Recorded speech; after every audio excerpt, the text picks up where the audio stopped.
बिस्मिल्लाहिर्रहमानिर्रहीम। Physical chemistry chapter है electrochemistry BSc first, और हमारा आज का जो टॉपिक है वो है डेबाय हकल ऑन सेजर या on Sagar concept. MSc classes में पूरी की पूरी जो इक्वेशन है उसको हम ड्राइव करते हैं, लेकिन बीएससी लेवल पे हम सिर्फ उस इक्वेशन को जो पहले ही हमने लिखी होगी या जो ड्राइव्ड इक्वेशन है हम उसी पे डिस्कशन करेंगे। मतलब हमें ज़्यादा डिटेल में जाने की ज़रूरत नहीं है। सो ये जो लेक्चर है वो बीएससी बेस्ड है, तो इसमें हम ज़्यादा डिस्कशन नहीं करेंगे। लेकिन डेबाय हकल कॉन्सेप्ट क्या है और ऑन सागर ने इसमें कौन सी मॉडिफिकेशन की, हम इसके बारे में डिस्कस करेंगे। कुछ एक दो इफ़ेक्ट्स हैं जिनको डिटेल से डिस्कस करना ज़रूरी है। इस थ्योरी को स्टडी करने से पहले हम इसकी बेस को देखना होगा।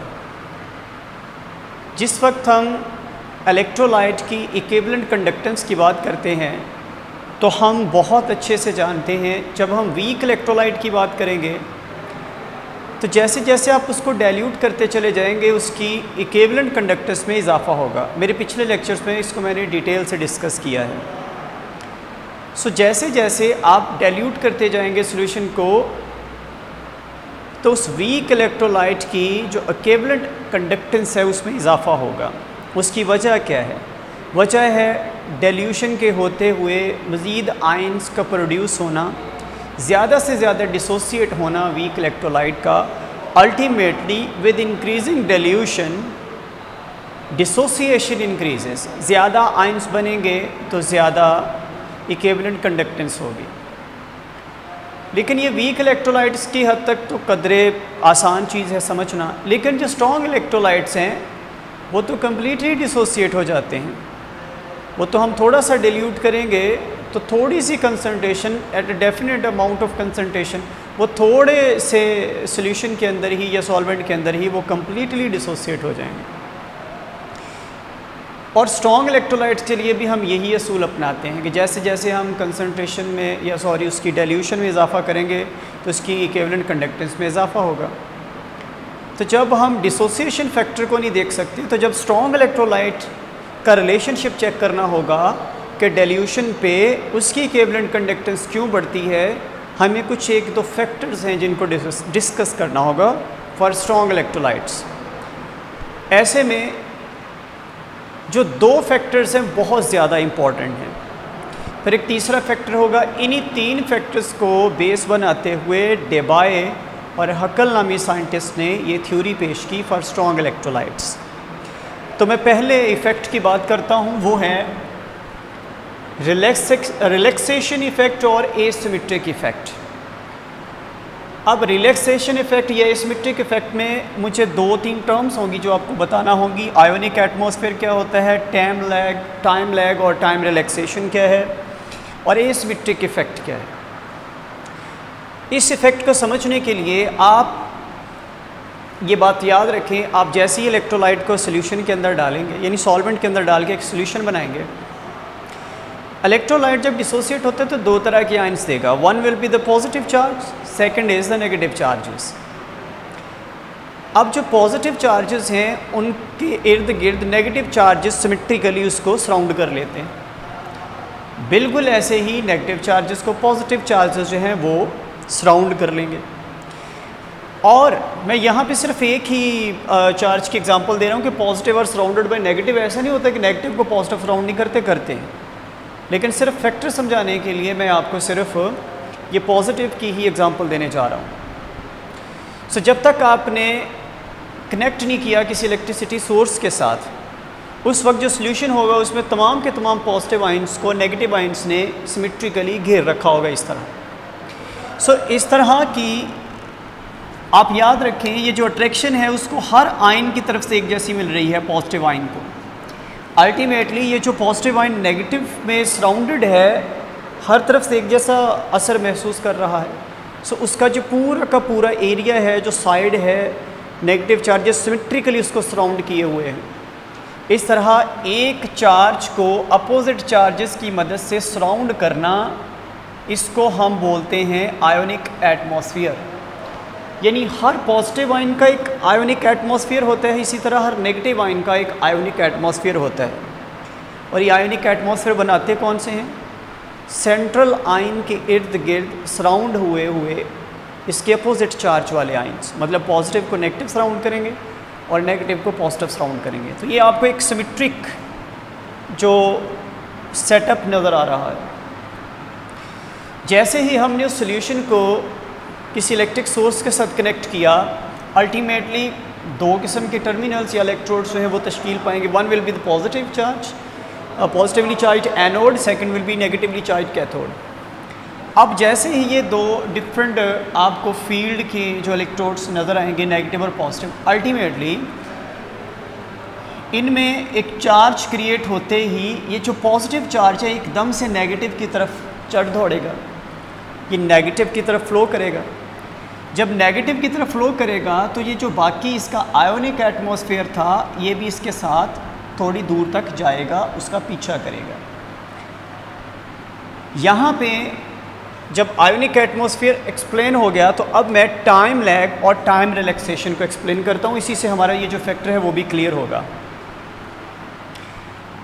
असल में जिस वक्त ये सिमेट्रिकल आयोनिक एटमॉस्फेयर था, हमने जैसे ही इनको चार्ज किया, इस पर से इलेक्ट्रिक करंट गुजारा सॉल्यूशन में से, तो पॉजिटिव जब नेगेटिव की तरफ गया, एक लम्हे के लिए जब इस पॉजिटिव ने इनकी परवाह किए बगैर इस नेगेटिव की तरफ जाना शुरू किया, एकदम से जो आयोनिक एटमॉस्फेयर था वो डिस्टॉर्टेड हो गया, यानी सिमेट्रिक से वो एसिमेट्रिक हो गया, वो अपनी सिमेट्री लूज़ कर गया। सो अल्टीमेटली ये जो नेगेटिव चार्जेस इसके इर्द गिर्द सराउंडेड थे अब वैसे नहीं रहे, लेकिन थोड़ी ही देर बाद ये पॉजिटिव चार्ज जब मूव करता हुआ इस नेगेटिव के करीब आता है, उसको एकदम से याद आएगा कि मेरे इर्द गिर्द कुछ नेगेटिव चार्जेस ने मुझको कैप्चर कर रखा था, सराउंड कर रखा था। अल्टीमेटली ये पॉजिटिव अपनी जगह बदल के इस नेगेटिव के करीब जाते हुए फिर से अपना एक वही आयोनिक एटमॉस्फेयर पैदा करने की कोशिश करेगा जो पहले छोड़ के गया था। दोबारा वो अपना आयोनिक एटमॉस्फेयर प्रोड्यूस तो कर लेगा, लेकिन ये पहले की तरह सिमेट्रिकल नहीं रहेगा। यानी अब दो टाइम हैं, जब ये पॉजिटिव गया उस वक्त जो आयोनिक एटमॉस्फेयर था वहाँ पे नेगेटिव के पास जाने के बाद दोबारा से जो उसने आयोनिक एटमॉस्फेयर बनाया, ये साइमल्टेनियस नहीं होता, इसमें थोड़ा सा टाइम लैग आता है। यानी पहला जो आयोनिक एटमॉस्फेयर इसको छोड़ना और नए को बनाना, इस दौरान जो थोड़ा सा टाइम स्पेस आएगा उसको हम टाइम लैग कहते हैं। और इस टाइम लैग के बाद क्या वो पहले जैसा आयोनिक एटमॉस्फेयर बना पाया? नो, वो अपना पहले जैसे सिमेट्रिक नहीं बना पाया आयोनिक एटमॉस्फेयर। अल्टीमेटली इस इफेक्ट को, जिसमें सिमेट्रिक से एसिमेट्रिक आयोनिक एटमॉस्फेयर में जाता है ये इलेक्ट्रिक करंट अप्लाई करने के बाद, this is called time relaxation. तो वो टाइम है और इसको हम एसिमेट्रिक इफेक्ट बोल लेंगे। यानी सिमेट्रिक से एसिमेट्रिक बनना, this effect is called asymmetric effect. और ये कब होगा इफेक्ट? जब हम उस सॉल्यूशन में से इलेक्ट्रिक करंट को पास ऑन करेंगे। जब नहीं करेंगे तो ये सिमेट्रिक होगा, जैसे किया वो एसिमेट्रिक हो गया। This is called asymmetric effect. Asymmetric effect से कुछ यूँ हुआ कि ये जो नेगेटिव थे जिसने इस पॉजिटिव को चारों तरफ से घेर रखा था, अब ये नेगेटिव इसकी इस साइड पे तो हैं, इस साइड पे नज़र नहीं आएंगे इस नेगेटिव की रिपल्शन की वजह से। अल्टीमेटली ये पीछे को थोड़ा सा खिंचाव महसूस करते हैं इस पॉजिटिव की वजह से भी। तो अल्टीमेटली ये जो पॉजिटिव होगा इस नेगेटिव की तरफ जाते हुए, क्योंकि नेगेटिव की वजह से पीछे को खिंचाव, ये नेगेटिव इस पॉजिटिव को पीछे को धकेल रही, तो ये पॉजिटिव इस तरफ जाने में थोड़ी दिक्कत महसूस करेगा। This effect is called retardation effect. ये इफेक्ट रिटार्डेशन इफेक्ट कहलाएगा, जिसमें ये पॉजिटिव आयन नेगेटिव की तरफ जाना चाहता है लेकिन ये नेगेटिव इसको पीछे को धकेल रहे हैं। सो मैंने आयोनिक एटमॉस्फेयर को क्लियर किया, टाइम लैग और टाइम रिलैक्सेशन को। और टाइम रिलैक्सेशन और टाइम लैग एक ही चीज़ है। टाइम रिलैक्सेशन इसलिए बोल देते हैं कि सिमेट्रिक आयोनिक एटमॉस्फेयर से एसिमेट्रिक बनने के दौरान जो टाइम का स्पेस मिलेगा वो टाइम रिलैक्सेशन कहलाता है। सो ये तो था रिलैक्सेशन इफेक्ट और एसिमेट्रिक इफेक्ट। और इस इफेक्ट को अगर मैं समराइज़ करूँ तो मैं ये कहूँगा एसिमेट्रिक इफेक्ट या रिलैक्सेशन इफेक्ट ये करता क्या है, ये दर हकीकत इस पॉजिटिव चार्ज की मूवमेंट में रिटार्डेशन क्रिएट करता है, एक रुकावट पेश करता है। अब इसी तरह की रुकावट का एक और कॉन्सेप्ट है इलेक्ट्रोफोरेटिक इफेक्ट। इलेक्ट्रोफोरेटिक इफेक्ट में हम ये कंसिडर करते हैं कि ये पॉजिटिव आयन इलेक्ट्रिक करंट के प्रोड्यूस होने से पहले बिल्कुल ऐसे ही था। ये सारा सेटअप, ये वाला जो सेटअप आपको नज़र आ रहा है ये इस तरह था। जैसे हमने इलेक्ट्रिक करंट अप्लाई किया, अब ये पॉजिटिव मूव करना चाहता है नेगेटिव की तरफ। बट याद रखें ये जो स्फीयर है नेगेटिव चार्जेस का, ये भी तो पॉजिटिव की तरफ मूव करना चाहेंगे। जब ये पॉजिटिव की तरफ मूव करना चाहते हैं या जब ये मूव करते हैं फ्रॉम राइट टू लेफ़्ट और positive intends to move from left to right, तो इस पॉजिटिव को इन नेगेटिव आयंस की एक स्ट्रीम में से गुजरना पड़ता है अगेंस्ट द स्ट्रीम। यानी सारे नेगेटिव इस तरफ मूव कर रहे हैं, अकेला पॉजिटिव उस तरफ जाना चाहता है। अल्टीमेटली इस पॉजिटिव को इन नेगेटिव आयंस के अंदर से गुजरते हुए एक रिटार्डेशन फील होगी, एक खिंचाव महसूस होगा अल्टीमेटली। यानी ये सारे नेगेटिव चार्ज इस पॉजिटिव चार्ज को from left to right move करने में थोड़ी दिक्कत पेश करेंगे या रोकने की कोशिश करेंगे।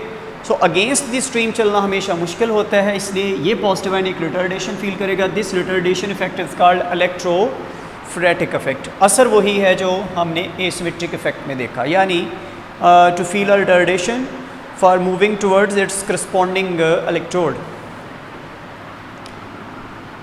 सो अगेंस्ट द स्ट्रीम चल के रिटार्डेशन फील करना इलेक्ट्रोफोरेटिक इफेक्ट कहलाता है। अब मैं यहाँ पे भी एक्सप्लेन कर दूँ, ये सिर्फ पॉजिटिव को नहीं होता, एक नेगेटिव जिसने अपना पॉजिटिव आयोनिक एटमॉस्फेयर क्रिएट किया होता है, जब ये भी मूव करता है तो अपोजिट जाने वाले पॉजिटिव आयन भी उसको retard. So this type of retardation electrophoretic effect applies on both type of charges, on positive and negative. यहाँ पे मैंने सिर्फ पॉजिटिव के साथ आपको एक्सप्लेन किया है। तीसरा फैक्टर जो आयंस की मूवमेंट में रुकावट पैदा करेगा वो है फ्रैक्शनल रेजिस्टेंस ऑफ सोल्यूशन। देखिए इन दो इफेक्ट्स को पढ़ते हुए हमने एक चीज़ तो नोट की, हम इलेक्ट्रोलाइट के ही पॉजिटिव और नेगेटिव आयन को डिस्कस कर रहे हैं। जैसे NaCl को आप पानी में डाल दें, एक Na पॉजिटिव बनता है, दूसरा Cl नेगेटिव बनता है। बट अभी तक हमने जो वाटर के आयन्स हैं उसकी तो बात ही नहीं की। हमने इलेक्ट्रोलाइट को तो डिस्कस किया है लेकिन सॉल्वेंट को डिस्कस नहीं किया। अब अगर ये दोनों आयन सॉल्वेंट में मूव कर रहे हैं सोल्यूशन बनाने के लिए, तो डेफिनेटली जो सॉल्वेंट के आयन्स होंगे वो इन सारे आयन्स की मूवमेंट में ख़ास किस्म की रुकावट पेश करेंगे, एक रिटार्डेशन। बिकॉज वो सॉल्वेंट आयन है वो भी पॉजिटिव और नेगेटिव है, अल्टीमेटली ये इनको रिस्पेक्टिव इलेक्ट्रोड्स पे पॉजिटिव नेगेटिव को मूव करने में दिक्कत पेश करेंगे। तो इस तरह की जो सॉल्वेंट की वजह से फ्रैक्शन महसूस करते हैं ये इलेक्ट्रोलाइट के ion, this is called fractional resistance of solution. और ये डिपेंड करता है सोल्यूशन की दो प्रॉपर्टीज़ पे, वो कितनी रेजिस्टेंस शो कर सकते हैं। एक तो विस्कोसिटी ऑफ मीडियम, जितना विस्कस होगा मीडियम उतना ज़्यादा रिटार्डेशन फील करेंगे ये वाले आयन्स। और दूसरा है डाइलेक्ट्रिक कांस्टेंट ऑफ मीडियम, यानी जो सॉल्वेंट आपने यूज़ किया है उसका डाइलेक्ट्रिक कांस्टेंट क्या है। तो ये दोनों चीज़ें विस्कोसिटी ऑफ मीडियम और डाइलेक्ट्रिक कांस्टेंट ऑफ मीडियम, ये बाद में डिबाई हकल ने डिस्कस की थी। तो ये दोनों जो प्रॉपर्टीज़ हैं विस्कोसिटी और डाइलेक्ट्रिक कांस्टेंट ऑफ सॉल्वेंट और सॉल्यूशन, ये दोनों असरअंदाज होती हैं इन आयंस की मूवमेंट पे। तो इन तीन फैक्टर्स को देखते हुए ये जो तीन हमने फैक्टर स्टडी किए हैं, डिबाई एंड हकल, उन्होंने 1923 में एक कॉन्सेप्ट पेश किया इन तीनों फैक्टर्स को लेते हुए, लेकिन इसको एक्सटेंड किया 1926 में ऑनसागर ने। तो हम यहाँ पे MSc लेवल पे हम उनको अलग अलग डिस्कस करते हैं, एक्सटेंशन ऑफ ऑनसागर अलग डिस्कस करते हैं, डिबाई हकल थ्योरी को अलग से हम ड्राइव करते हैं इक्वेशन को। बट यहाँ पे मैं एक आपको बनाया रिजल्ट जो है BSc लेवल पे वो स्टडी हम कर रहे हैं, तो मैं वो इक्वेशन ही लिखूँगा। फिर डिबाई हकल ऑनसागर, इन दोनों ऑनसागर की एक्सटेंशन के बाद डिबाई हकल थ्योरी के ऊपर जो उसने मॉडिफिकेशन की, तो एक फ़ाइनल जो इक्वेशन हमने निकाली वो ये है।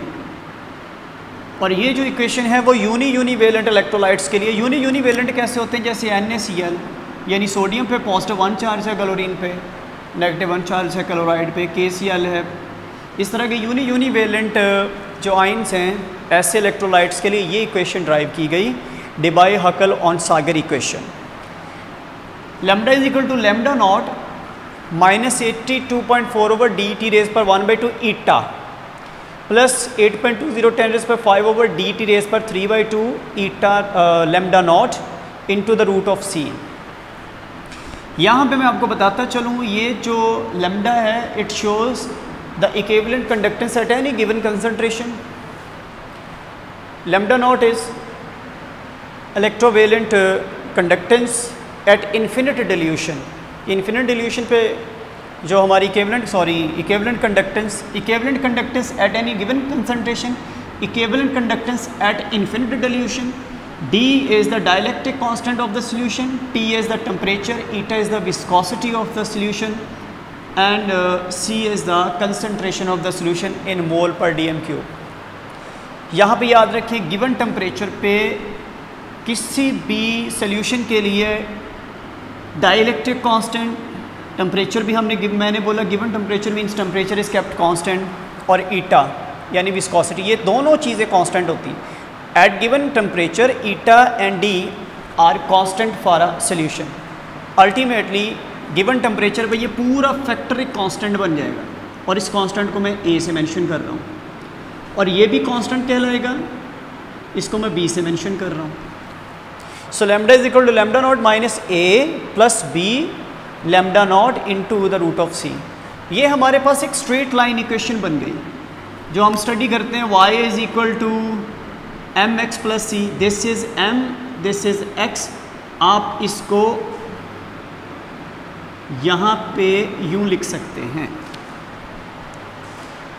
mx plus C, c is the intercept ये वाला, x एक्सेस पे हम रूट ऑफ कंसंट्रेशन लेंगे जैसे हमने यही लिया है, और y एक्सेस पे हमारे पास equivalent conductance at given concentration है, ये गिवन कंसंट्रेशन पे इक्विवेलेंट कंडक्टेंस है।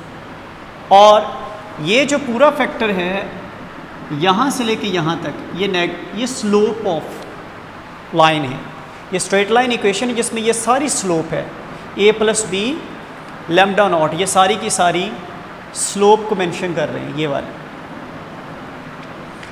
और इसमें नेगेटिव स्लोप है इसलिए हम लाइंस यूं बनाते हैं। अगर पॉजिटिव स्लोप हो तो हम लाइंस स्ट्रेट लाइंस यूं आती हैं।